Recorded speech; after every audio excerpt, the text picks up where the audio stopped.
हाँ, तो हम पढ़ रहे थे पद परिचय। पद परिचय में हमने पहले पढ़ा संज्ञा शब्द का पद परिचय, बाद में पढ़ा हमने सर्वनाम शब्द का पद परिचय। अब हम पढ़ने जा रहे हैं विशेषण शब्द का पद परिचय। तो सबसे पहले विशेषण क्या होता है, विशेषण की परिभाषा। हमने पढ़ा था कि संज्ञा के स्थान पर जो शब्द प्रयुक्त होते हैं वो सर्वनाम कहलाते हैं, लेकिन यहाँ पर क्या होगा, संज्ञा शब्द और विशेषण शब्द दोनों की विशेषता बताने वाले शब्द क्या कहलाते हैं, विशेषण कहलाते हैं। तो परिभाषा क्या होगी विशेषण की, संज्ञा और सर्वनाम की विशेषता बताने वाले शब्द क्या कहलाते हैं, विशेषण कहलाते हैं। तो परिभाषा लिख सकते हैं, संज्ञा और सर्वनाम की विशेषता बताने वाले शब्द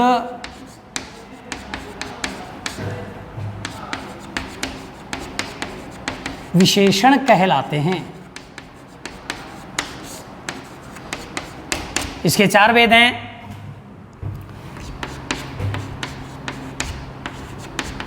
गुणवाचक विशेषण,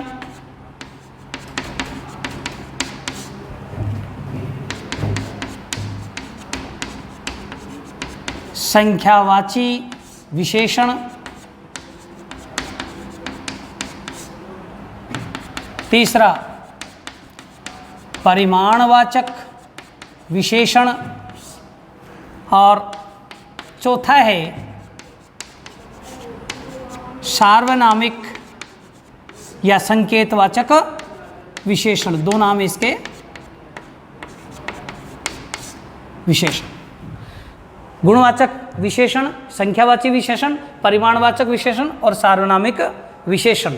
विशेषण की 3 अवस्था होती है। जैसे अंग्रेजी में डिग्री होती है, वैसे यहाँ पर क्या होती है, यहाँ पर 3 इसके अवस्थाएं होती हैं। उनमें हम लिख सकते हैं, पहली अवस्था होती है इसकी विशेषण की अवस्था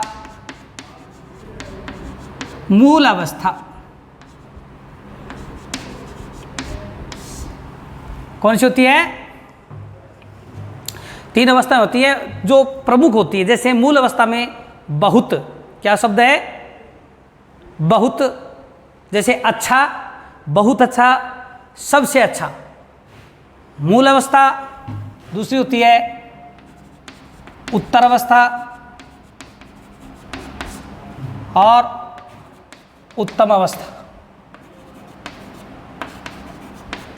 तो कोई सी भी जो अवस्था होगी वो हम विशेषण की अवस्था वहां पर लिख देंगे। इसके भेद और फिर इसके उदाहरण हैं।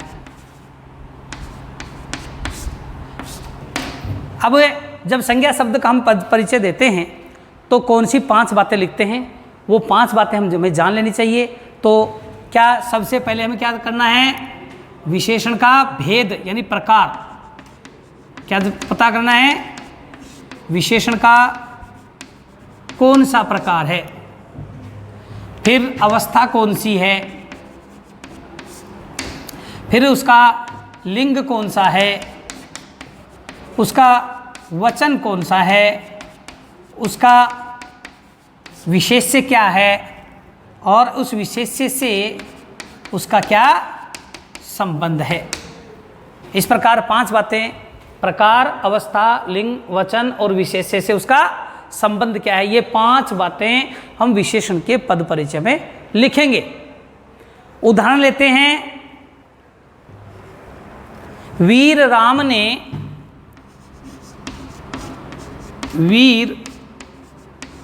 ने सब राक्षसों का वध कर दिया। यहां पर है वीर और सब, ये 2 विशेषण हैं। राम संज्ञा है और संज्ञा की विशेषता कौन सा शब्द बता रहा है, वीर शब्द बता रहा है, इसलिए विशेषण है। राक्षस भी क्या है, संज्ञा है, और इस संज्ञा शब्द की विशेषता कौन सा शब्द बता रहा है, सब शब्द बता रहा है, इसलिए ये भी क्या है, विशेषण है। अब इसके विशेषण का भेद कौन सा है, हमें पता चल गया विशेषण है। तो इसमें 2 शब्द हैं, एक तो है वीर और एक शब्द है सब। तो सबसे पहले हम देखेंगे कि जो वीर शब्द है वो गुणवाचक विशेषण है कि संख्यावाचक विशेषण है कि परिमाणवाचक है कि सार्वनामिक है। तो हम यहाँ देख रहे हैं ये राम के गुणों की ओर संकेत कर रहा है।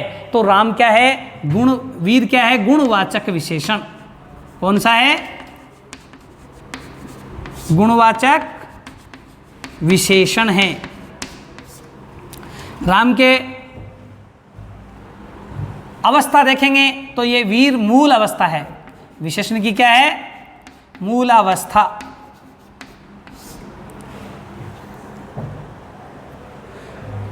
वीर, बहुत वीर और वीरतम, ऐसे तीन बनती अवस्था।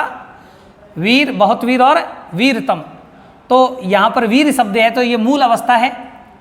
फिर इसका लिखेंगे हम लिंग। राम क्या है? यहाँ पर पुल्लिंग है तो ये भी वीर शब्द भी क्या होगा? पुल्लिंग।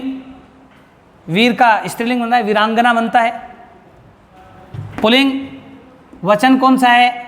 एक वचन है, एक वचन। और वीर राम ने सब राक्षसों का वध कर दिया। तो यहां पर मैंने क्या कहा? विशेष्य से संबंध। तो यहां वीर शब्द किसकी विशेषता बता रहा है? राम शब्द की बता रहा है। तो जिस शब्द की विशेषण विशेषता बताता है वो उसका विशेष्य कहलाता है। तो यहां राम क्या है? विशेष्य है। क्या है? राम विशेष्य शब्द से संबंध है। किससे संबंध है इसका? राम शब्द से। वो जो विशेष्य है इसका, उससे इसका संबंध है। दूसरा सब। अब सब है कितने राक्षस? सब राक्षस। तो राक्षसों की संख्या को गिना जा सकता है। तो सब शब्द क्या कहलाता है? यहां पर संख्यावाची। क्या है ये? संख्यावाची। संख्यावाचक विशेषण है।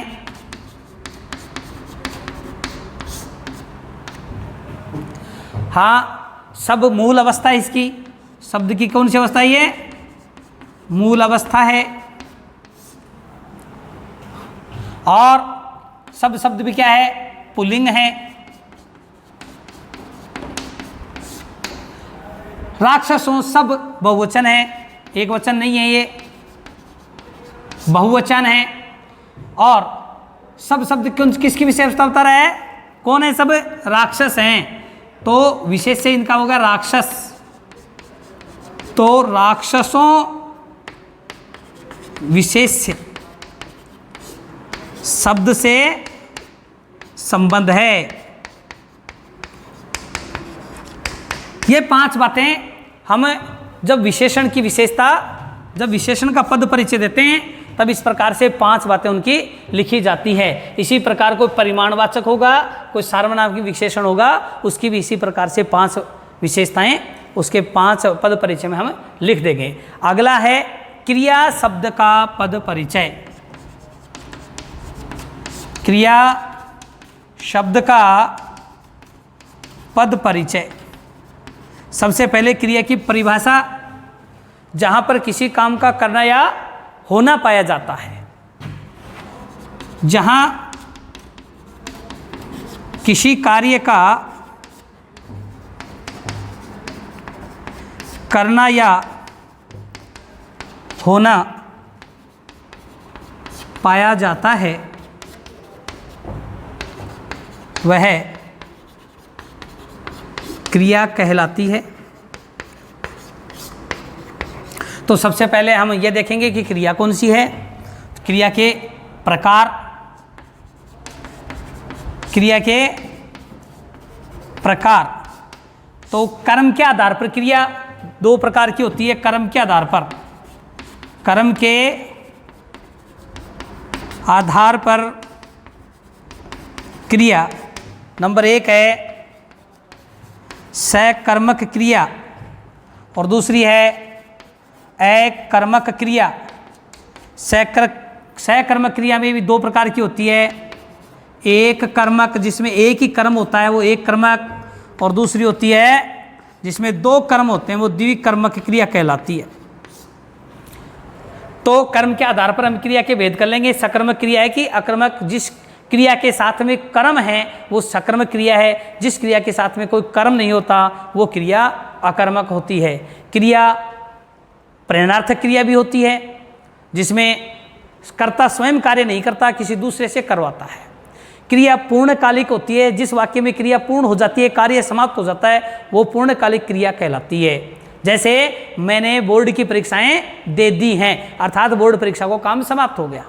जहाँ पर क्रिया चलती रहती है वो अपूर्ण क्रिया कहलाती है। जैसे हमारी परीक्षाएं चल रही हैं, अर्थात परीक्षाएं अभी समाप्त नहीं हुई हैं। तो इस प्रकार से हम देख लेंगे कि क्रिया का कौन सा भेद है। जहाँ पर क्रिया में आज्ञा दी जाती है वहाँ पर क्रिया आज्ञार्थक हो जाती है। तो यहाँ पर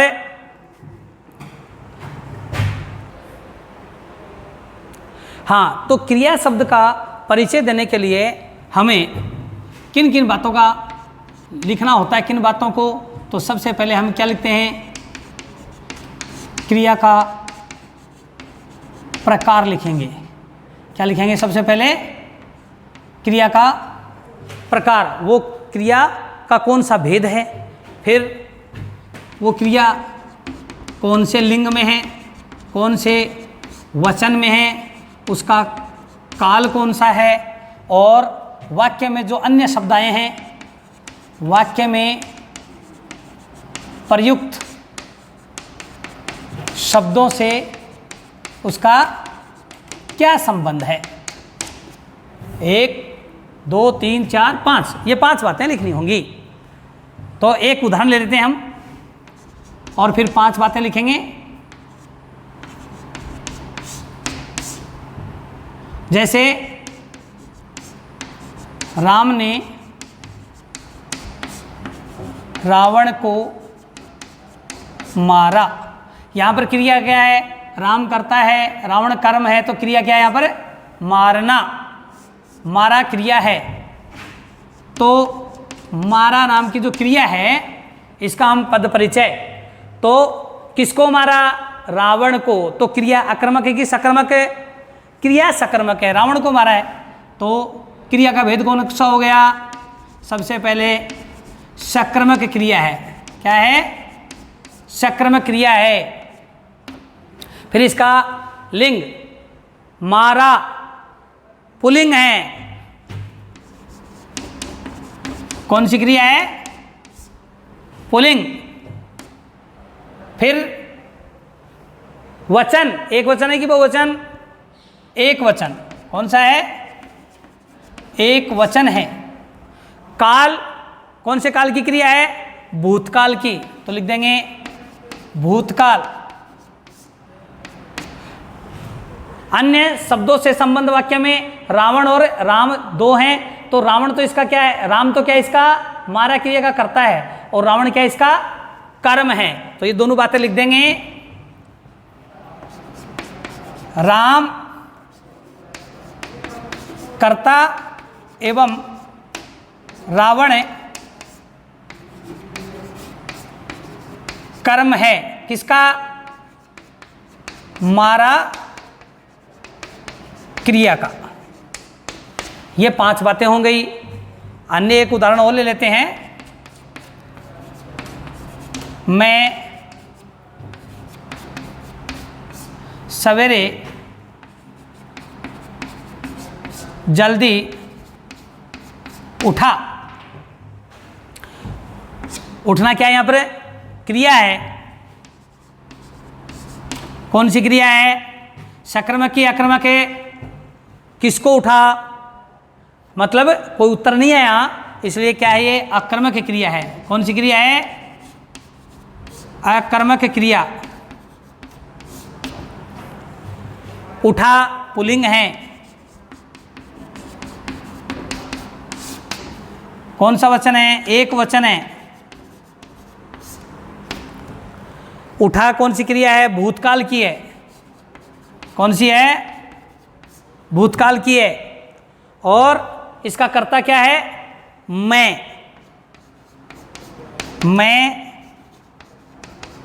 कर्ता की क्रिया है। इस प्रकार से क्रिया के संबंध में भी हम ये 5 बातें लिख देंगे और इसका पद परिचय भी पूर्ण हो जाता है।